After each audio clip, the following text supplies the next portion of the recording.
Welcome to the Lisbon Airport, otherwise known as Humberto Delgado Airport in the capital of Lisbon, Portugal.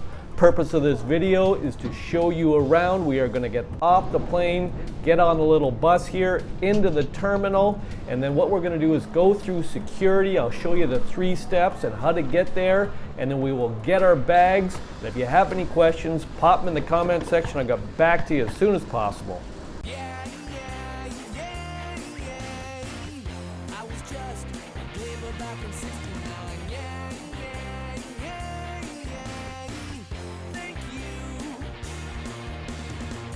Welcome back to my channel. Just getting off the plane here. We are flying into Lisbon, Portugal, the capital of Portugal, from Toronto, Canada. Now, most of these are red-eye flights. We took off from Toronto, Canada at 5 p.m. We are now arriving in Lisbon at 5:45 a.m. Sun has not come up yet. Looks like a beautiful morning though. Getting off the plane, gonna get on one of these buses, and we are going to obviously take us to the terminal. There it is. We flew in with TAP, Air Portugal, Transportation Air Portugal. I think that's the translation. I've got nothing but good things to say about TAP. I will say if you're coming in from Toronto, Canada to Lisbon, I think there are only 3 airlines that'll fly in there from Toronto to Lisbon. Is TAP, Air Transat, and Air Canada. So if you're looking to come to Lisbon and you're coming from Canada, keep that in mind. I think those 3 airline companies do fly in to Lisbon. Now, the purpose of this video is to take you right from the plane seat. We're going to take you right to getting our luggage, and then we're going to exit out into the airport. So the purpose is, hey, how long does it take? How complicated is it? Now, I've done so many airport videos around the world. This is my first one in Lisbon. I have been to Portugal maybe 10 times. But rarely in Canada do you get off the plane onto the tarmac into a bus that takes you then to the terminal. Because in February in Canada, in Toronto, Canada, it is just way too cold to get out on the tarmac. So it's rare that I get out on the tarmac. It's usually in these hotter countries. So we are approximately 2 minutes into this walk. And I like to run these things real time, give you as much information as possible. It got a little bit confusing here. We don't really know where we're going, and because we don't speak Portuguese, we're kind of looking around, trying to follow the signs. And I guess so. We're all swimming upstream here. I guess we're just a bunch of cows, and we're going and following everybody else. It does not seem as well laid out or given us as much direction as when I land in Toronto. Let's just put it that way. And we see people walking around here, which is weird. Why are these people walking around and coming towards us? That's another thing. Usually in Toronto, once you get off the plane, they want to keep you so that you can go through security so they know who's coming into the country.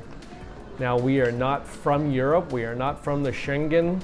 As a result, we're North Americans, and it just seems like all these people are walking around past us. And now we've got some stores here. This is not normal for me as a Canadian or a guy that lands in Toronto all the time. Because usually it would be closed in the sense that once you get off that plane, you don't have access to anything until you go through customs and they know who's coming into the country. So this, first of all, seems a little weird to me. So as a Canadian or an American coming in here, seems a little weird. Anyways, what are we? We've been walking for 4 minutes now. We're off the plane, and we're walking, and it looks like we could do a little bit of shopping here. I guess, on our way to security. So we're taking a quick right here, and I guess it looks like we're going to security. Now it seems weird, but are we now in the airport or are we out? We don't know, but it looks like we're going through security right now. And all these security things are different. Are they e-gates? Are they PIK, personal identification kiosks?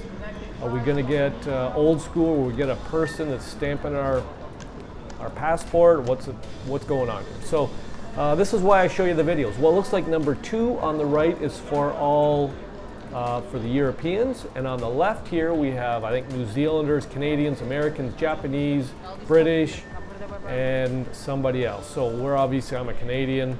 So we're going to go in this left side. All the other Euros are on the right side, and the EU, I don't know if they call it the EU, I guess they do, European Union. We're going to go through the little velvet rope here, and let's see if we're going to meet up with a person or if somebody's going to scan something. We're going to answer some questions. So it's all part of traveling.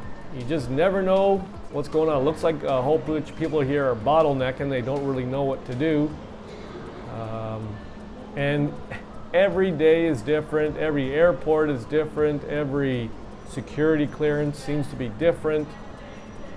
Everybody just seems to be looking around here, looking at their passports, and nobody's going through these things. And you've got some red X's there. Looks like that person's trying to go through. That other person, everyone's kind of looking at that one person. Looks like we got a green here, which means go, but everyone seems to be stopped, and there's nobody here to help us. There's no direction. So let's just try to get our passports out, and everyone's looking at everybody else.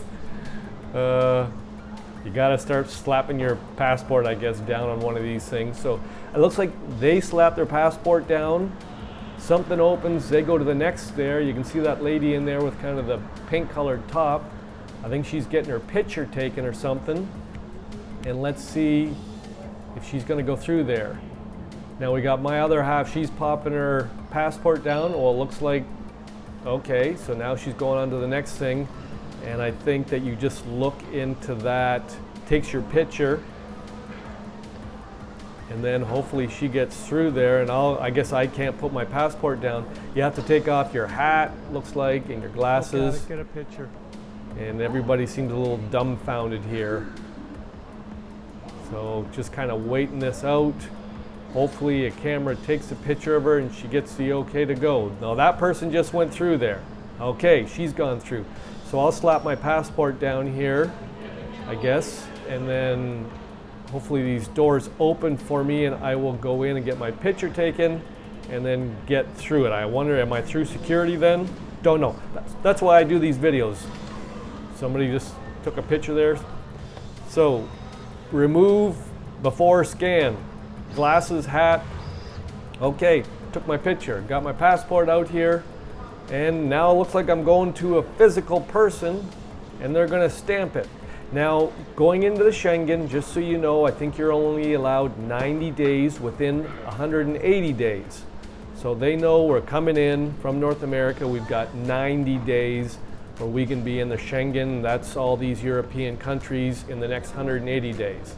Keep that in mind. Like if you're touring around Europe, you're only allowed so many days, like I said, 90 days within 180 days. So you could leave and go into Morocco or Africa or go into another non-Schengen country and then come back in, but always keep that in mind and don't overstay your stay. Now we're heading down here. We don't know which side of that rope to be on, but we're looking for our luggage. I'll give you a little information about this airport.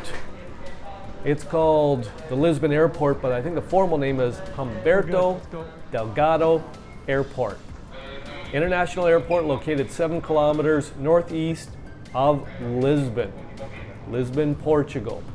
More than 35 million passengers per year come through this airport, the 12th largest airport in Europe in terms of passenger volume, and the busiest single runway airport in mainland Europe. Interesting. Also, it carries approximately 200,000 tons of cargo per year. Now, it is the main hub of Portugal TAP, Air Portugal airline. Now, I'm going to give you one other piece of advice while we're walking here. What we've noticed is being in Portugal and Spain that you can use taxis. I believe they also have Uber, but we've used a ride app called Bolt, B-O-L-T. Get the app. We found that it was cheaper than taxis and Uber, readily available, and met a lot of cool Bolt drivers over the few months that we were here. And it just works like any other ride app. But that would be one of the pieces of advice that I would say. Bolt is a good ride app for Portugal and Spain. Now we are going to head down here and we're looking for the baggage carousels to get our bags. And that's going to be the end of this video for right now. We'll be doing a number of videos in Portugal and Spain. Yesterday I did a video on Toronto Airport. And I've done a number on Toronto Airport. So we have been walking for almost 11 minutes from the airplane. We got off. It was a 4-minute little bus ride. And then we walked, and we went through that kind of a weird 3 steps of immigration or customs there. We had to slap our passport down, then it took our picture, then we had to give it to an actual person for him to stamp it.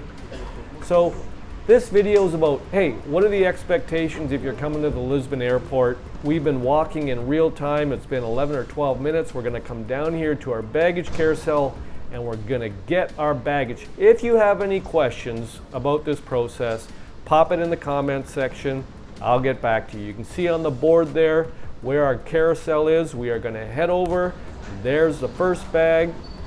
I wanna say thanks for walking along with me through the airport here. If you have any questions, like I said, pop them in the comment section. We'll get back to you as soon as possible. And I want to say ciao for now. We arrived in Lisbon, Portugal. Great plane ride. TAP, you guys are good. The airport seems pretty good. A little bit confusing for me, but there you go. That is what it looks like, and those are the expectations of the airport. See ya in the next video. Bye-bye.